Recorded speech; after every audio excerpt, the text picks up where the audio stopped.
Les previews, la présentation de chaque équipe du top 14, une par jour pendant 2 semaines. 5e épisode aujourd'hui, direction la capitale. On rejoint notre correspondant à Paris, Marc Duzan. Salut Marco. Salut Baptiste. Et vous l'avez compris avec l'habillage, on va donc parler du Stade français. Le Stade français qui sort d'une bonne saison au final l'an passé, Marco. Oui, c'est une saison honnête, bonne, n'exagérons rien, parce que la première partie de saison a quand même été très, très décevante du côté parisien. Mais c'est vrai que sur le finish, sur la dernière ligne droite, les Soldats Roses ont fait preuve d'une force de caractère assez incroyable, hein, en engrangeant victoire sur victoire, et puis en écartant Lyon, Castres et Toulon des places qualificatives pour arracher une place en quart de finale et mourir plus ou moins dignement en barrage contre le Racing. Oui. Alors, une très, très belle fin de saison. Vraiment, en fait, personne n'y croyait à la qualification du Stade français, sauf peut-être Gonzalo Quesada qui l'avait plus ou moins prédit. Mais non, ce qu'ils ont fait en fin de saison, c'est incroyable. Mais jusque-là, ça avait été très, très, très poussif. Et émaillé de diverses histoires, la libération de Ficou, le scandale Matera, entre guillemets. Enfin, ouais, ça n'avait pas été un long fleuve tranquille, le Stade français, jusqu'au printemps. C'est une saison quand même qui est, comme tu disais, qui commençait mal. On rappelle qu'il sortait la fameuse saison Covid, qui termine en position de relégable. Une saison qui commence qu'en passé en plus par un cluster dès les premières journées du championnat après un stage à Nice. Et ce qu'on a découvert au Stade français, c'est être une force mentale, une force de caractère qu'on ne connaissait pas avant. Oui, bien sûr.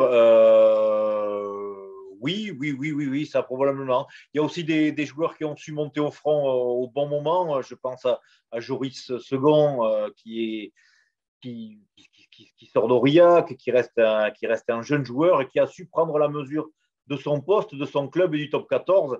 Il a même été appelé en équipe de France pour la dernière tournée d'été. Bon, il a joué aucune minute en équipe de France. Le staff a dû penser qu'il n'était pas encore prêt pour ce niveau, et on peut le comprendre.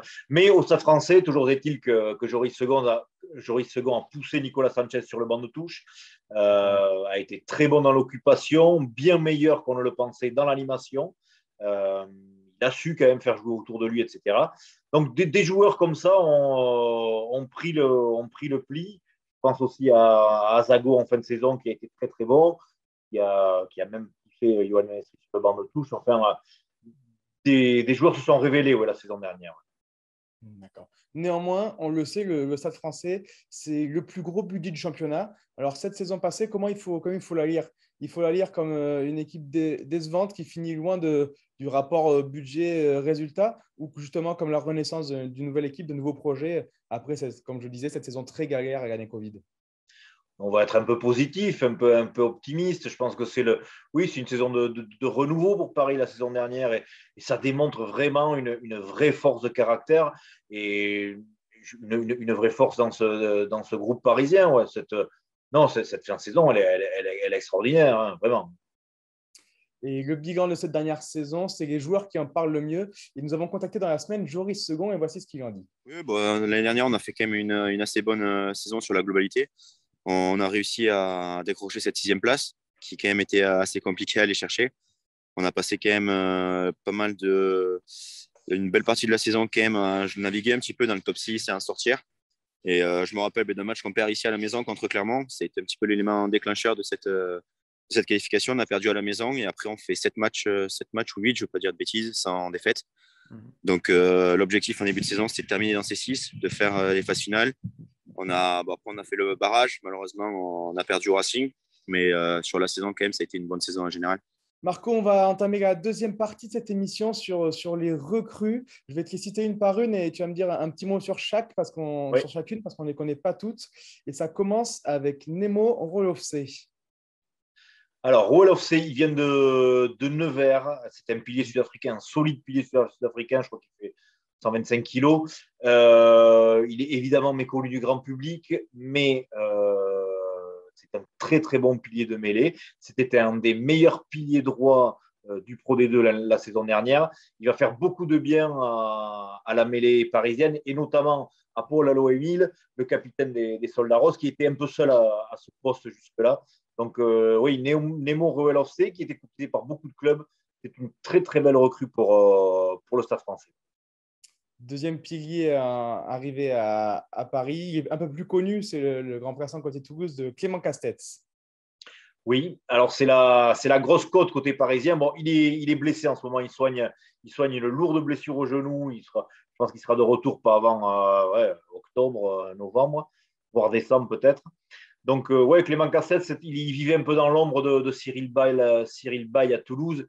Cyril Baille, qui est, selon Fabien Galtier, le meilleur pilier gauche du monde, qui est vraiment intouchable, que ce soit en club ou en équipe de France. Donc, je pense qu'il avait besoin d'un nouveau défi. Ça tombe bien, le Stade français avait besoin de renforcer son côté gauche, où Vassil Kakovin et Quentin Béthune n'avaient peut-être pas donné la pleine mesure de leur potentiel, même si Kakovin a été plutôt l'auteur d'une bonne fin de saison. Hein. Mais donc Clément Castex à plein régime, c'est un des très très bons piliers gauche du championnat et je pense qu'il fera beaucoup du bien à cette équipe du Stade français.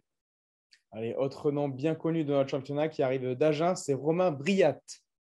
Oui, Romain Briat, alors de ce que je comprends, c'est un profil à la Antoine Burban, plaqueur, gratteur, récupérateur.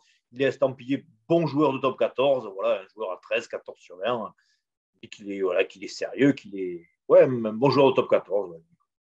Comme tu dis, sérieux, on sait qu'il fera le taf dans la saison parisienne. Et on arrive au chef de file un peu de ce recrutement, celui qui va mettre en lumière ce recrutement parisien cet été, c'est Ngani Lomapé.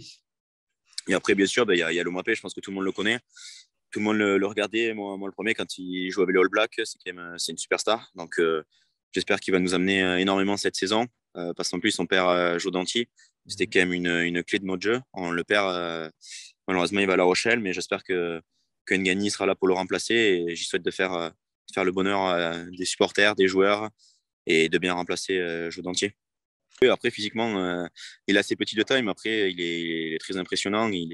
C'est un joueur assez explosif, qui a d'énormes qualités. Et après, techniquement, il est très, très fort. Je pense qu'il a joué avec l'All Black. Je pense que c'est pas pour rien. Donc, j'espère qu'il va vite s'adapter à notre système de jeu. Que nous aussi, on va un petit peu s'adapter quand même à son système à lui. Et après, j'espère qu'il va faire une grosse saison avec nous.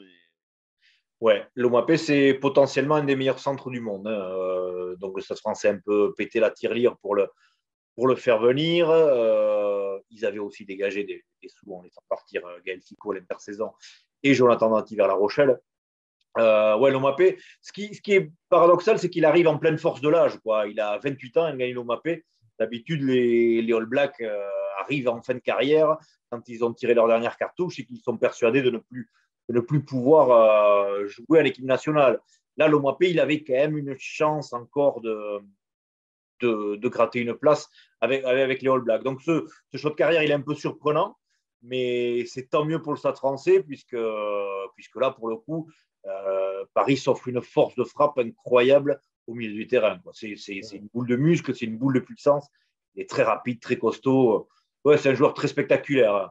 Après, Ballarmin, c'est pas Didier Codorniou, mais ça reste, c'est vraiment spectaculaire. Pardon? C'est très puissant et c'est souvent ce qu'on recherche au centre maintenant. Oui, c'est ça. Oui. Et on va finir donc avec, comme tu disais, notre centre, Harry Glover, l'anglais. Oui, alors on sait peu de choses sur Harry Glover. C'est un pari de la part des dirigeants parisiens. Écoute, il a été très bon avec la Grande-Bretagne lors des derniers matchs et lors des JO notamment. Il est capable de jouer ailier, centre ou arrière. C'est un beau gabarit, il fait 1,93 je crois et 105 kilos. Donc très athlétique, très bon sous les ballons hauts, de ce que dit Gonzalo Quesada. Donc ouais, c'est un pari Harry Glover. Pour voir s'il s'intègre à l'aile ou à l'arrière. Mais à l'arrière, ça ferait du bien parce que Kylian Amdaoui est un peu seul au fond du terrain, j'ai l'impression. Très bien. Pour avoir un regard général sur ce mercato, 5 recrues avec un seul joueur du Standing International, même si c'est peut-être un des meilleurs centres au monde, Lomapé. Est-ce qu'on peut pas être un petit peu déçu de ce mercato parisien, comme on le disait, quand on sait en plus que c'est le plus gros budget du championnat? Déçu, non. Enfin, si tu regardes les autres clubs, personne n'a fait de folie vraiment. Hein. En top 14, c'est fini. Ça. On essaie de tabler sur des gifs, sur des jeunes. Et je te rappelle aussi que la masse salariale va être amenée à baisser quoi, ces prochaines saisons. Donc, recruter déjà Lomapé oui, à ce prix-là, c'est quand même un bel effort de la part du Stade français. Quoi. Donc, ouais, je le trouve un peu dur. Comparé aux autres clubs, je le trouve quand même solide, quoi, le recrutement du Stade français. Hein. Et là où on peut peut-être avoir un petit bémol, c'est sur le côté des départs. Il y a quand même des joueurs qui quittent cette capitale cette année. Il y a 8 départs. On pense surtout à Grobler, mais surtout à Matera et Jonathan Danty, comme tu le disais, et Gaël Ficou, qui est aussi parti, mais depuis quelques mois déjà. Qui est-ce qui va le plus manquer, selon toi, au Stade français parmi les non cités? Alors, écoute, de ce que j'ai appris, enfin, de ce que je comprends, c'est que Matera n'a pas laissé un souvenir inoubliable dans le vestiaire parisien pour les raisons que l'on connaît. Son départ a plutôt été bien vécu par plusieurs joueurs hein, de la capitale. Ça a quand même assaini le vestiaire. Donc, le départ de Matera, je pense qu'il va faire plus de bien qu'autre chose. Même si Matera, attention, a été très bon sur la fin de saison dernière, il a quand même apporté tout son punch en attaque ou en défense. Non, pour moi, le départ le plus regrettable, c'est celui de Jonathan Danty, qui est peut-être il est au sommet de sa carrière en ce moment, Jonathan Danty. Il l'a montré en tournée en Australie. Je pense qu'il a été l'un des meilleurs tricolores contre les Wallabies. Donc, ouais, il va falloir le remplacer, Jonathan Danty. C'est un enfant du club. C'est quelqu'un qui connaît très bien le système. Bon, voilà, attention, YCA, Lomapé, on en a parlé, et Julien Delbouis, le jeune Julien Delbouis derrière, ça a quand même de la gueule aussi. Hein, mais ouais, Jonathan Danty, c'est un personnage du vestiaire qui s'en va, et c'est un super joueur. C'est ça, exactement, on est d'accord. On passe à la troisième thématique sur l'effectif. Voilà, on a commencé à bien parler des arrivées, des départs. Selon toi, quel sera le point fort du Stade français cette saison? Écoute, de ce que je vois ces dernières semaines, Paris n'a jamais été aussi fort dans le combat d'avant. Hein. Enfin, il y a très longtemps que le Stade français n'a pas été si puissant devant. J'en veux la preuve que dernièrement, les Soldats Roses ont largement dominé Brive et Montpellier, qui sont quand même deux équipes particulièrement solides sur les fondamentaux. Les deux matchs amicaux disputés par les Parisiens ont prouvé qu'en touche, en mêlée ou sur les balles pénétrants, ils étaient vraiment très très forts. Donc là, il faut saluer quand même le travail de Laurent Sampéré, qui est l'ancien talonneur du club, qui est aux commandes depuis 1 an et demi. Chapeau, quoi, parce que ce paquet d'avant parisien, privé quand même d'Azago et de Macalou, il a l'air de faire très mal. Voilà. Ouais. En plus de ça, on l'avait vu l'an passé, tu as commencé à en parler aussi, une ligne derrière avec beaucoup de fougue et quelques noms qu'on a découverts aussi. Mais Naïvalou, Naïa Salivo qu'on connaissait déjà, et Dailbouis, comme tu dis, des jeunes qu'on découvre et qui devraient encore progresser avec plus d'expérience commune cette saison. Oui, elle est alléchante, la ligne de trois quarts du Stade français, au complet, je dis bien au complet, puisque Amdaoui derrière c'est un des meilleurs arrières du championnat. Tu as cité les sudistes, Neivalou et YCA et aide-moi pour le dernier, Veainu, pardon. Oui, ça a beaucoup de punch, c'est très fort. Alors au 10, au poste de demi d'ouverture, il va falloir que Gonzalo Quesada fasse un choix, puisque Nicolas Sanchez, pour l'instant, il n'est pas là. Il va rentrer début octobre. Il sera compétitif entre la fin du Rugby Championship et le début des tests de novembre. Il va falloir que Gonzalo Quesada fasse un choix. L'année dernière, il avait clairement fait de Joris Second son titulaire en 10. Nicolas Sanchez, ça reste quand même l'ouvreur des Pumas. Ça reste quand même un magnifique joueur. Donc, qu'est-ce que va choisir Gonzalo à voir. Nous, de toute façon, la concurrence, après, je pense que dans tous les clubs de top 14, forcément, il y a de la concurrence. Que ce soit même en Pro D2, j'avais aussi de la concurrence quand j'étais à Aurillac. Donc, nous, avec Nico, on est en concurrence, mais après, on ne le vit pas vraiment comme une concurrence. On s'entend très bien. Moi, je suis arrivé au Stade français. Nico, il m'a directement pris sous son aile. C'est un joueur qui a un palmarès, qui a un grand vécu. Il a je ne sais pas combien de matchs avec les Pumas. Il a joué dans les meilleurs clubs. Donc, franchement, Nico, avec moi, c'est pas vraiment de la concurrence. Il est plus là pour m'apporter, pour m'apprendre énormément. Franchement, c'est quelqu'un que je respecte énormément. Et franchement, nous, ça se passe très, très bien. L'année dernière, le pauvre, il a eu une saison un peu compliquée. Il a eu aussi pas mal de blessures. Donc, ça a été dur pour lui. Et moi, j'espère pour lui parce qu'il mérite aussi qu'il reviendra au plus haut niveau avec le Stade français. Mais nous, c'est pas vraiment une concurrence. On s'entend très, très, très bien. On communique énormément. Même là, quand il n'est pas au club, on s'écrit souvent. Donc, il n'y a pas de. On est dans une concurrence, mais très saine. Franchement, on s'entend super bien et tout va très bien entre nous. On passe du coup à l'inverse. Un point faible côté parisien. Il y en a qui se dessayent pour l'instant sur cette préparation. Écoute, j'ai l'impression que l'absence de Lester Etienne, ça a été la révélation comme de la saison dernière. Il est blessé au tendon d'Achille, il soigne son tendon d'Achille et il va revenir apparemment mi-septembre. Quand l'absence de Lester Etienne, Paris manque d'un finisseur. Parce que Etienne, c'est un mec attiré par la ligne, c'est une machine à marquer. Il est bon dans tout ce qu'il fait, quoi. C'est un bon défenseur, il est un bon défenseur, pardon. Il est dur sur l'homme, il est propre sur les ballons hauts et il sent vraiment bien les coups, quoi. Ouais, l'absence de finisseur, ça va peut-être peser en début de saison. J'ai aussi l'impression qu'au poste de talonneur, Paris est un peu léger. Bon, Tolou Latou, évidemment, ça reste le talonneur des Wallabies, il est très très bon. Mais derrière, est-ce que Panis et Da Silva ont les épaules pour être de doublure, pardon, je ne sais pas encore, je demande à être convaincu. Ouais, surtout qu'on sait qu'en première ligne, c'est des postes où il y a énormément de rotation sur une saison, même sur un match. Ouais, et la question se pose sur la doublure de Tolo. Latou, pour résumer un peu tout ce qu'on a dit, voici le 15 probable qu'on a dessiné dans le middle ce lundi, dans la saga du Stade français. Alors, du 15, voilà ce que ça donne. Une première ligne, Castells, Latou, Allo Emile, comme on vient de le dire. Une seconde ligne, Gabriag, Azago. Une troisième ligne, Burban, Kremer et Macalou. À la charnière, James Hall et Joris Second. Aux ailes, Lester Etienne, quand il sera là, Eve Aïnou. Au centre, Lomapé, Vaïsea et Kylian Amdaoui à l'arrière. Voilà, pour un 15 probable, ça a de l'allure quand même. Oui, voilà. Tout le monde est là, voilà. Quand tout le monde est là, le Stade français, ça a vraiment de la gueule. C'est costaud devant, ça a de la vitesse derrière.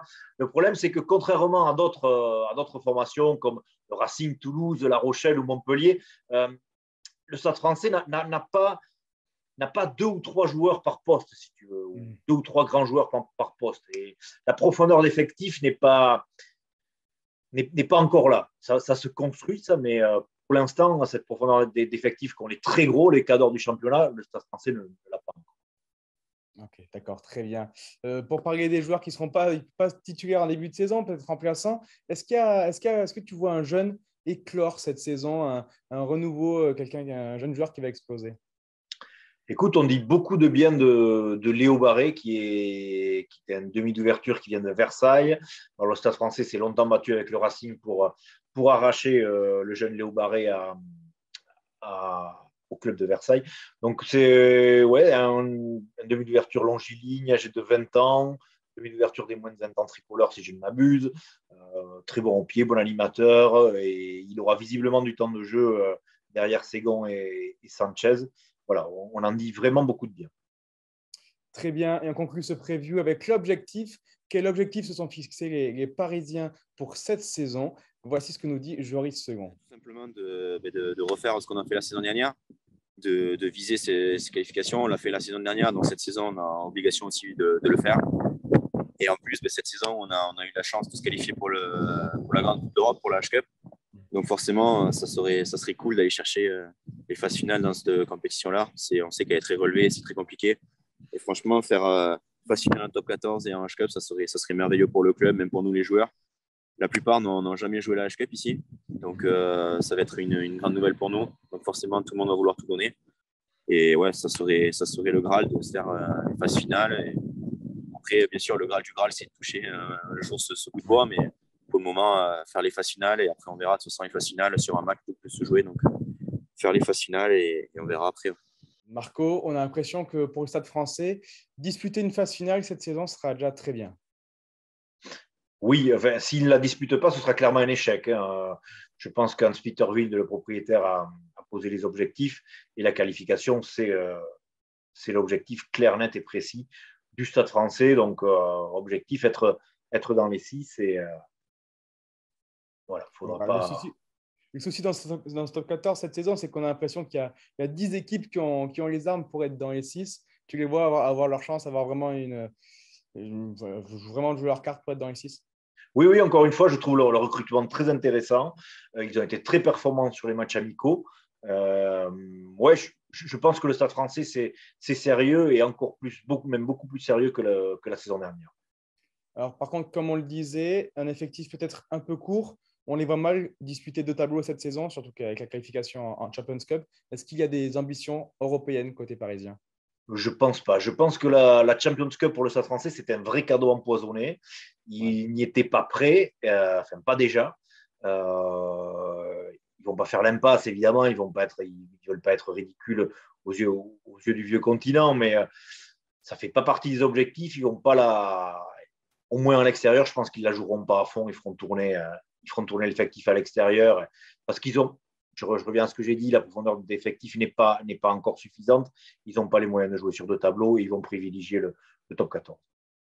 Très bien. Merci beaucoup, Marco, pour ton expertise. Merci, Baptiste. Un sixième épisode avec du lourd. On partira chez le finaliste La Rochelle. En attendant, bonne prépa physique à tous nos amis du rugby amateur et bonne semaine de rugby aux autres. Au revoir.